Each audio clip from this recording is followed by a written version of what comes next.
बढ़ता अपराध, बेखौफ अपराधी,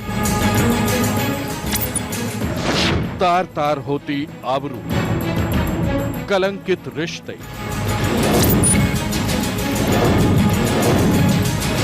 जुर्म का बढ़ता ग्राफ,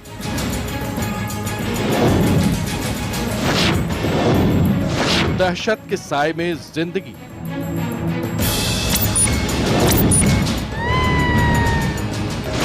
अपराध जगत के काले सच को करेगा बेनकाब।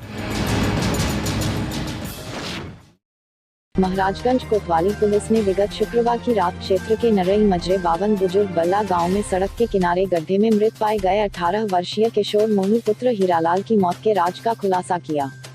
पुलिस का दावा है कि मोनू की हत्या उसी के जिगरी दोस्त 17 वर्षीय संदीप मौर्य पुत्र राम कुबेर मौर्य निवासी नरई मजरे 52 बुजुर्ग बल्ला ने शौच के बहाने ले जाकर अंजाम दिया था। मामले में एक ही लड़की से दोनों के प्रेम प्रसंग के मामले को लेकर हत्या का होना बताया गया है। आपको बता दें कि विगत शुक्रवार की रात गांव निवासी हीरालाल पासी का 18 वर्षीय पुत्र मोनू महाराजगंज से वापस आने के बाद घर पहुंचा था। तभी रात 8 बजे उसके गांव का ही संदीप कुमार मौर्य 17 वर्ष उसे नित्य क्रिया के लिए चलने की बात कहकर गांव के बाहर ले गया था। संदीप थोड़ी देर बाद खुद लौट आया, लेकिन मोनू के घर वापस न पहुंचने पर मोनू के घर वालों ने उसकी तलाश की, किंतु कुछ पता नहीं चला। तो परिजनों ने संदीप से भी उसके घर जाकर जानकारी ली थी, जिस पर संदीप ने उसके बारे में कोई जानकारी होने से इनकार करके पल्ला झाड़ने की कोशिश की थी। लेकिन संदीप के भीगे कपड़े और चेहरे पर घबराहट देख घर वालों को शंका हुई थी। इसके बाद गांव से लगभग 700 मीटर दूर अडीहा की तरफ सड़क के किनारे पानी भरे गड्ढे में औंधे मुंह मोनू पड़ा पाया गया था, जिसे लेकर पुलिस सीएचसी पहुंची, जहां डॉक्टरों ने उसे मृत घोषित कर दिया था। मृतक मोनू के चेहरे पर ठुड्डी के पास और सिर के पीछे चोट के निशान थे। कानों से खून बह रहा था। मृतक के परिजनों ने हत्या की आशंका जताते हुए पोस्टमार्टम कराने के बाद संदीप कुमार मौर्य को नामजद करते हुए कोतवाली में तहरीर दी थी। प्रभारी निरीक्षक श्रीराम ने अभियुक्त संदीप मौर्य से विस्तार से पूछताछ की। पहले तो संदीप ने पुलिस और एसओजी के अधिकारियों को काफी परेशान करने की कोशिश की, लेकिन पुलिस के वाकजाल में आखिरकार संदीप फंस गया और उसने कबूल लिया कि प्रेम प्रसंग में जलन रखने के चलते उसने ही शौच के बहाने मोनू को गाँव से दूर ले जाकर पानी के गड्ढे के पास ईंट से उसके सिर और चेहरे पर वार किया और उसे पानी में धकेलाया था। पोस्टमार्टम के मुताबिक सिर में गहरी चोट और रक्तस्राव के चलते मोनू की मौत हो गई थी।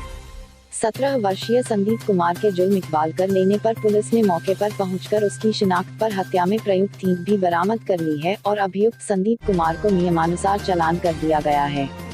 क्या मौत से पहले संदीप और मोनू में झगड़ा भी हुआ था?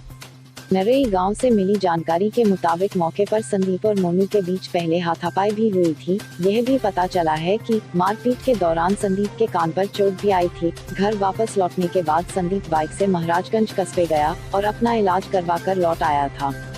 संदीप के परिजनों ने जब यह पूछा कि चोट कैसे लगी, तो उसने कुछ बताने से इनकार कर दिया था। आइए देखते हैं एसके इंडिया न्यूज के लिए रायबरेली से रजनीकांत अवस्थी की रिपोर्ट। वर्तमान में जनपद में पुलिस अधीक्षक महोदय के निर्देशन में अपराध और वांछित अपराधियों को पकड़ने का अभियान चल रहा है। हमारे महाराजगंज थाना अंतर्गत ग्राम नरई मजरे 52 बल्ला में दिनांक 9/10 को मोनू की हत्या हुई थी, जिसका वांछित अपराधी संदीप मौर्य को प्रभारी निरीक्षक श्रीराम की टीम द्वारा आज नवोदय विद्यालय से गिरफ्तार किया गया। इसी के संबंध में ये वार्ता। किस चीज़ से, किस हथियार से उसने हत्या की थी? इसने ईंट से मार के उसकी हत्या की। क्या कारण था? प्रेम प्रसंग का कारण था, जिसकी वजह से उसकी हत्या। सर, अभियुक्त अकेले ही था या और कोई था? अकेले था और साथ में